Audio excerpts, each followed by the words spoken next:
हरीराम एक medical store का मालिक था। सारी दवाइयों की उसे अच्छी जानकारी थी।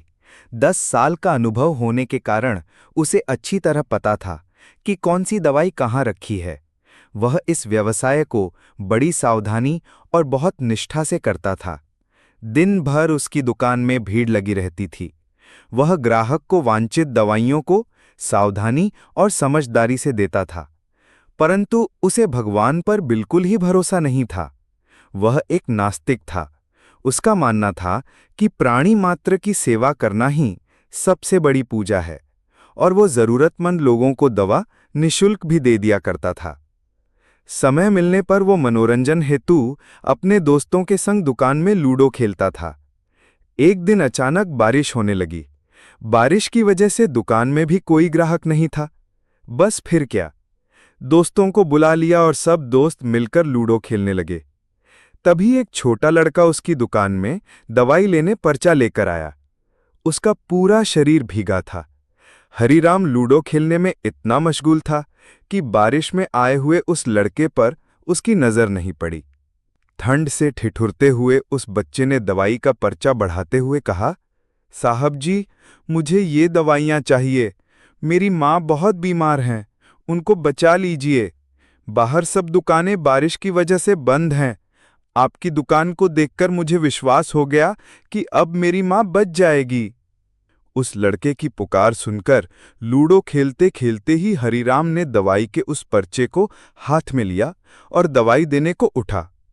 लूडो के खेल में व्यवधान के कारण अनमने से दवाई देने के लिए उठा ही था कि बिजली चली गई।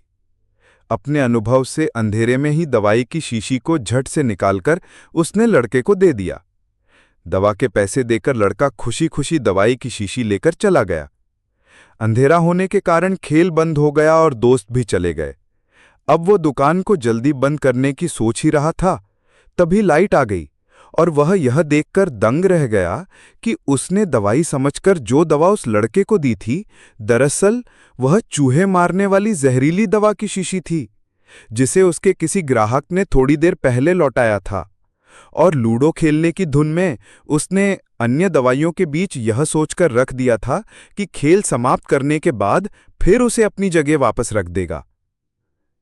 उसका दिल जोर जोर से धड़कने लगा। उसकी 10 साल की विश्वसनीयता पर मानो जैसे ग्रहण लग गया। उस लड़के के बारे में वह सोचकर तड़पने लगा। यदि यह दवाई उसने अपनी बीमार मां को पिला दी तो वह अवश्य मर जाएगी। लड़का भी छोटा होने के कारण उस दवाई को पढ़ना भी नहीं जानता होगा।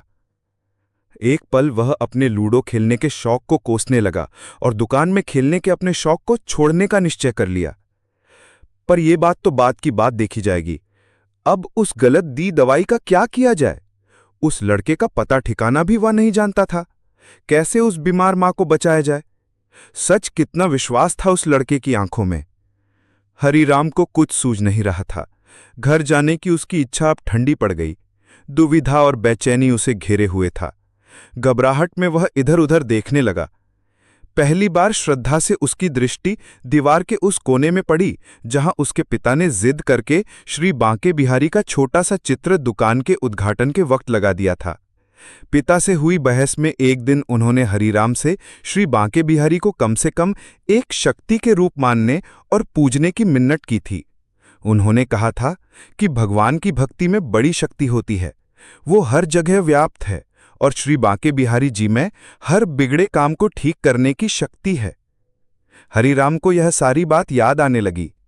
उसने कई बार अपने पिता को भगवान की तस्वीर के सामने हाथ जोड़कर आंखें बंद करके कुछ बोलते हुए देखा था। उसने भी आज पहली बार दुकान के कोने में रखी उसी धूल भरी श्री बांके बिहारी श्री कृष्ण की तस्वीर को देखा और आंखें बंद कर दोनों हाथों को जोड़कर वहीं खड़ा हो गया। थोड़ी देर बाद वह छोटा लड़का फिर दुकान में आया। हरीराम बहुत अधीर हो उठा। क्या बच्चे ने मां को दवा समझ के जहर पिला दिया? इसकी मां मर तो नहीं गई? हरीराम का रोम रोम कांप उठा। पसीना पोंछते हुए उसने संयत होकर धीरे से कहा, क्या बात है बेटा, अब तुम्हें क्या चाहिए? लड़के की आंखों में पानी छलकने लगा। उसने रुकते रुकते कहा, बाबूजी, मां को बचाने के लिए मैं दवाई की शीशी लिए भागे जा रहा था, घर के निकट पहुंच भी गया था। बारिश की वजह से आंगन में पानी भरा था और मैं फिसल गया। दवाई की शीशी गिरकर टूट गई। क्या आप मुझे दवाई की दूसरी शीशी दे सकते हैं बाबूजी? हरीराम हक्का बक्का रह गया। क्या यह सचमुच बांके बिहारी जी का चमत्कार है? हाँ हाँ, क्यों नहीं, हरीराम ने चैन की सांस लेते हुए कहा। लो ये दवाई। लड़के ने हिचकिचाते हुए कहा, पर मेरे पास दवाई के पैसे नहीं हैं। कोई बात नहीं, तुम ये दवाई ले जाओ और अपनी मां को बचाओ। जाओ जल्दी करो, और हां, अब की बार जरा संभल के जाना। लड़का अच्छा बाबूजी कहता हुआ खुशी से चल पड़ा। हरीराम की आंखों में अविरल आंसुओं की धार बह निकली। श्री बांके बिहारी जी को धन्यवाद देता हुआ अपने हाथों से उस धूल भरी तस्वीर को लेकर अपनी छाती से पोंछने लगा और अपने माथे से लगा लिया। आज के चमत्कार को पहले अपने परिवार को सुनाना चाहता था।